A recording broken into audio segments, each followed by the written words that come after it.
Hello, friends, and today we are going to talk about Potter's five forces and PSTL, PESTEL analysis. Moving towards the first slide, understanding the industry and microenvironment. As we know, external forces shape firm strategies and profitability.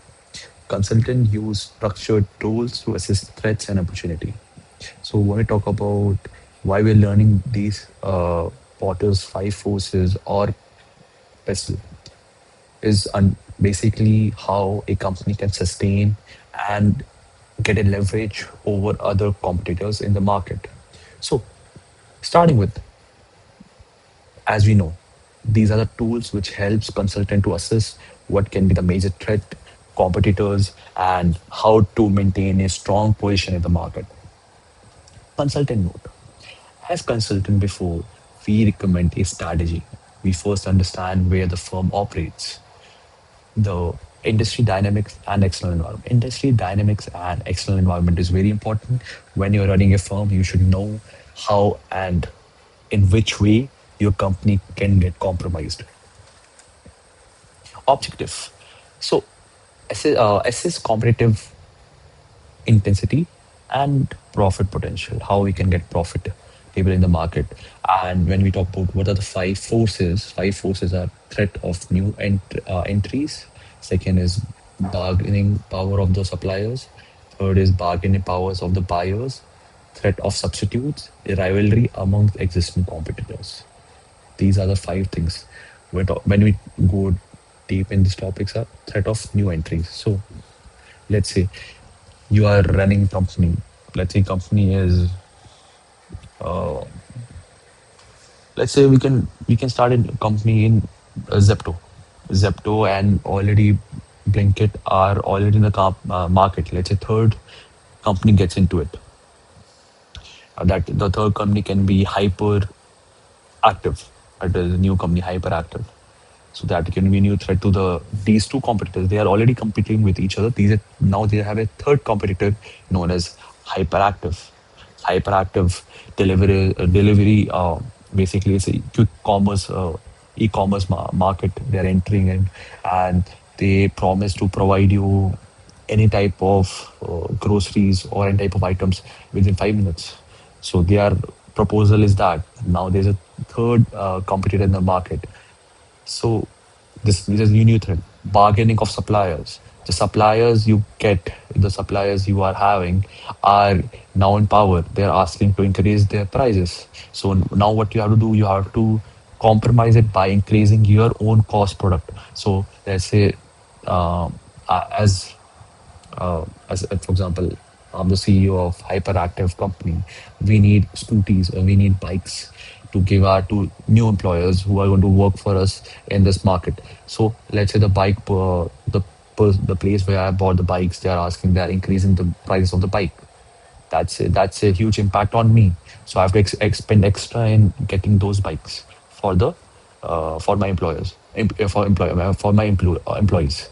Third is your bargaining powers of buyers. Let's say buyers are shifting towards Zepto or Blinkit. They are asking, okay, the price they are providing is better than our company.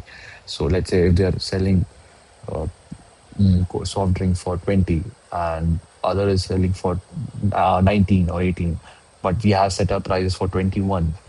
Our customer are shifting and they are forcing us to lower our margins. So this can be harmful for the company. Then we have threat of substitutes. Substitutes, for example, let's say we are off the market for a few months and suddenly a new substitute comes into our play. That can be big. It's a very big threat to us. And again, Zepto and Blinkit, the rivalry in the existing market can be very harmful. As a consultant note, this framework helps to quantify a competition. Example of, let's say, industry example of airlines. High entry barrier, as aircraft cost a lot. We have regulations. Powerful supplier, fuel, aircraft manufacturers. We mean if powerful suppliers. So if, for example, the supplier of aircraft increase the prices for us to find a substitute or somebody else who can get the fuel is very difficult for us. That's a very big problem for us. Third is strong buyers. Again, price sensitivity travelers. When you travel, you have a lot of already there are a lot of airlines you can travel. You have Indigo, we have Air India, we have Vistara. So if if they are providing better, if Indigo is providing better prices than our company, we are in a tough spot. Again, substitutes are okay. If let's say the the cost of rail, as we know, trains and buses are much cheaper, and they provide better services or better traveling experience, people will switch there. Intense rivalry again, price war. Let's say if you have a competition between Air India and Indigo, both have to fight to lower their prices to attract the customers. This is happening again with Zepto and Blinkit. So intensity is very much important there. Then we have again a consultant note. Air India, sorry, airlines industry shows more structural forces determine profit ceiling, even for a efficient firms. And moving to the next slide. So we have talked about Potter's five forces. Now we're going to talk about PESTEL framework. Evaluate micro environmental factors beyond the competitions. So what PESTEL stands for is political, economical, social, technological, environmental, and legal. Any company which wants to start any company which want to start or get into any new domain or sector have to follow these rules.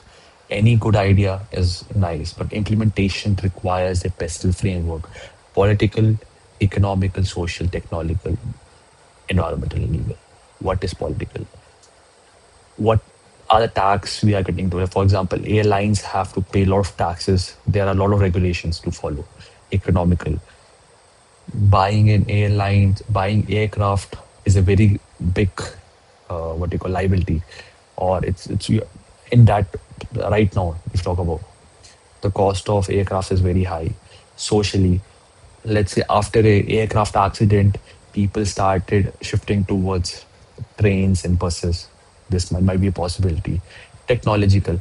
Now let's say aircraft better aircrafts are coming than our aircraft which we are providing. They have better spacing, better they can provide you fast traveling. So if you are taking 2 hours to go from let's say Mumbai to Delhi, they are taking 1.5 hour. That is a technological thing. Environmental factors. Let's say if you talk about different climates, we talk about Nepal, Bhutan, these countries, flying there is a very difficult situation. The climate is very difficult. The flights are less frequently used compared to weather in Delhi because it's much better compared to Nepal or Bhutan. Understanding that. The regulations, we have a lot of regulation we talk about. We have to follow inspections. We have to have proper security. A lot of things are there. So whenever you come with an idea of starting a company or if there is any existing company which want to sustain for a longer period of time in that market have to follow pestle. Pestle helps consultant analyze broad external influence that can reshape the industry attractiveness. Integrated application. So to be honest, nobody use any single framework or any type of method individually. It's a combination, it's a hybrid thing. Potter, market structure competition. Second, pestle, external shift and policy landscape. Combine these together for a company. Full situational analysis for entry or growth framework. Basically, Boston Company Groups, Boxy Consulting Group team typically applies both together for a full due diligence, structural plus external drivers to understand. Thank you and have a wonderful day.